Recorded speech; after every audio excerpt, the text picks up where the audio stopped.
the 7th century, in the lush Mekong River Valley where the town of Luang Prabang stands today, the Thai people known as the Kun established the Muang Sua dynasty.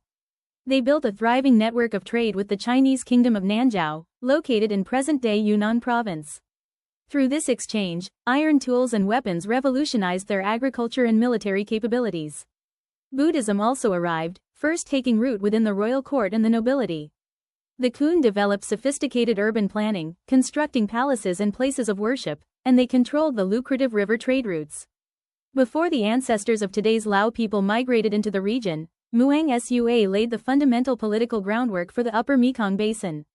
Its systems of governance and cultural traditions would become an important legacy for all future Lao kingdoms.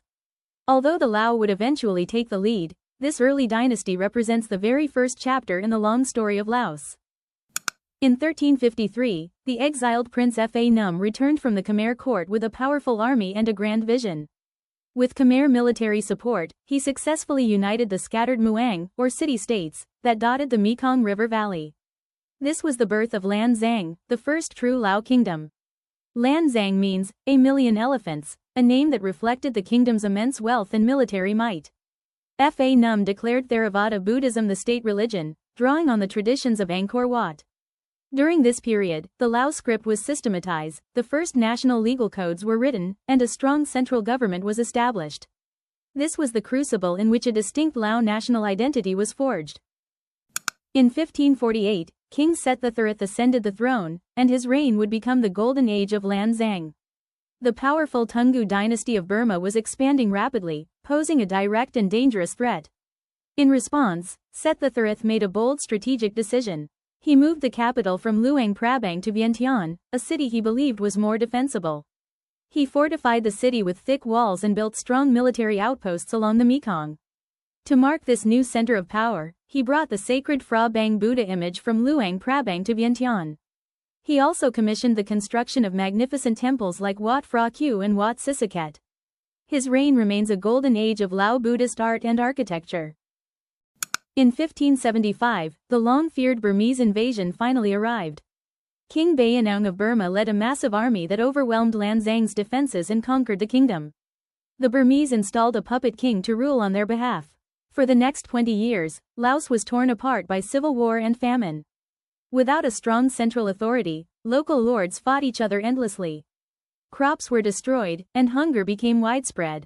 This dark period finally ended when King Sireniavongsa rallied loyal forces across the country.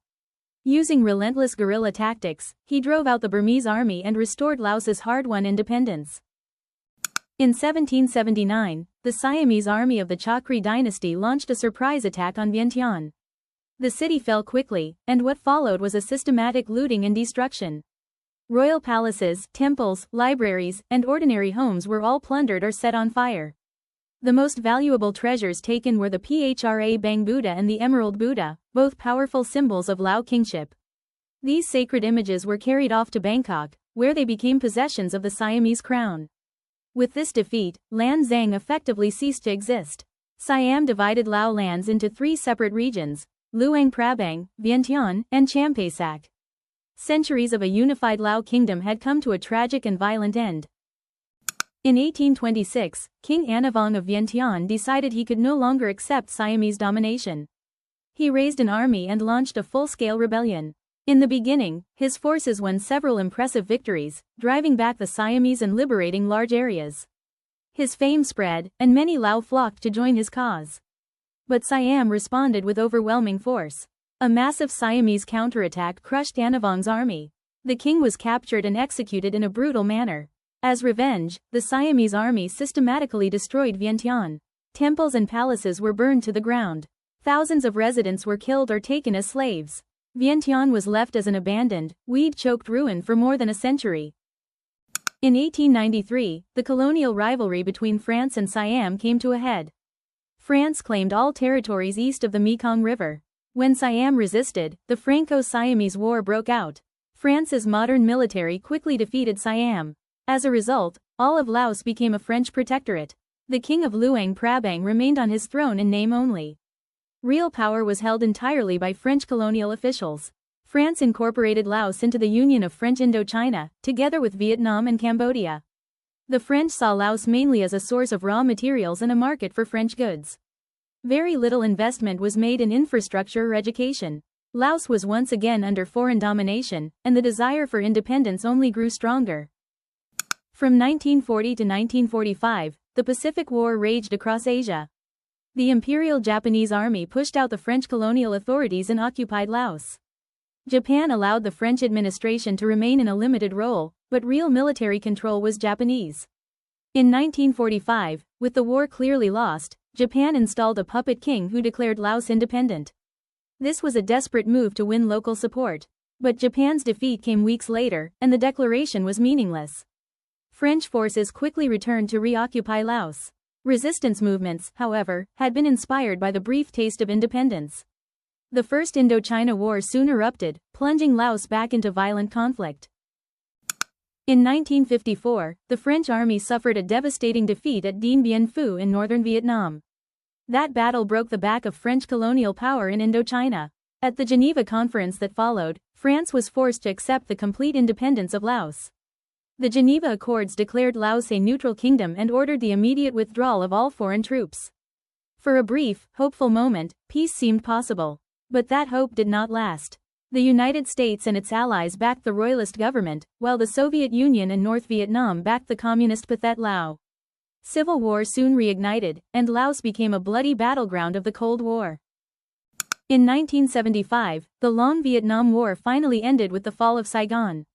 Just days later, the Pathet Lao army marched into Vientiane. There was almost no resistance. The 600-year-old Lao monarchy was formally abolished. King Savang Vathana was forced to abdicate and was sent to a so-called re-education camp, where he later died. The Lao People's Democratic Republic was proclaimed, and a one-party communist system was put in place. Hundreds of thousands of Lao people fled as refugees to Thailand, France, and the United States. The new government introduced agricultural collectivization and nationalization, policies that only deepened economic hardship. The birth of the new Laos was stained with tears and blood. In 1995, Prince Suphanavong died at the age of 86. He was the first president of the Lao People's Democratic Republic and the beloved hero of the revolution. Born a prince, he had abandoned his royal title to join the communist struggle for independence alongside the Vietnamese. For decades, he was the iconic face of the Pathet Lao. His death marked the end of an entire generation of revolutionary founding leaders. The government held a 7-day state funeral, honoring him as a great patriot and national hero.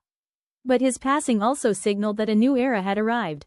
The old revolutionaries were gone, and a new generation would have to lead Laos into an uncertain future. In 2018, disaster struck the southern province of Attapeu. A saddle dam at the ZPNZ Nam Noi hydropower project collapsed without warning. The dam was being built by a consortium of foreign companies, including firms from South Korea and Vietnam. 5 billion liters of water burst through the breach and swept across the valleys below.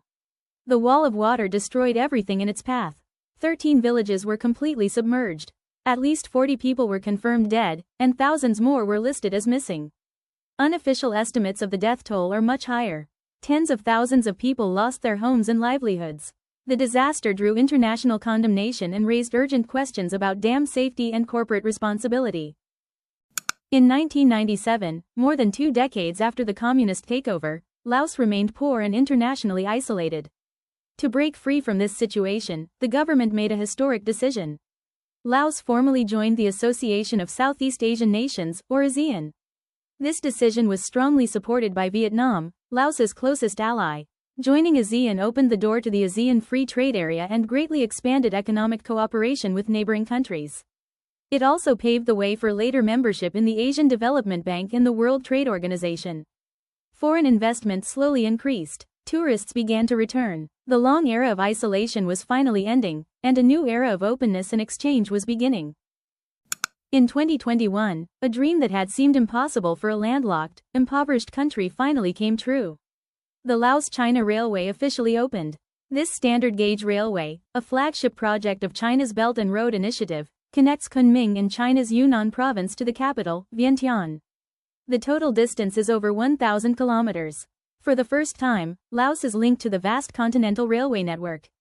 Logistics costs have been slashed. Transport times have been cut from days to hours. Since the railway opened, Chinese tourists and investors have poured into the country. New factories, logistics parks, and hotels are springing up along the railway line. The railway is both a golden opportunity and a huge challenge, forcing Laos to adapt to rapid change. From the 1960s through the 1970s, a remote mountain village called Long Tieng became a secret battlefield. During the Vietnam War, the CIA built a secret military base there. The base was the headquarters of General Vang Pao, a powerful Hmong leader whom the CIA armed and supported. The goal was to interdict the Ho Chi Minh Trail, the critical North Vietnamese supply route. From Long Tieng, U.S. forces and Vang Pao's army fought a brutal guerrilla war. In return, the United States rained down one of the most intense bombing campaigns in human history. B-52 bombers dropped hundreds of thousands of tons of explosives, including countless cluster bombs. After the war, Laos was left as the world's most cluster bomb-contaminated country per capita. To this day, unexploded bombs kill and maim children and farmers. Long Tieng remains a haunting symbol of that secret, forgotten war.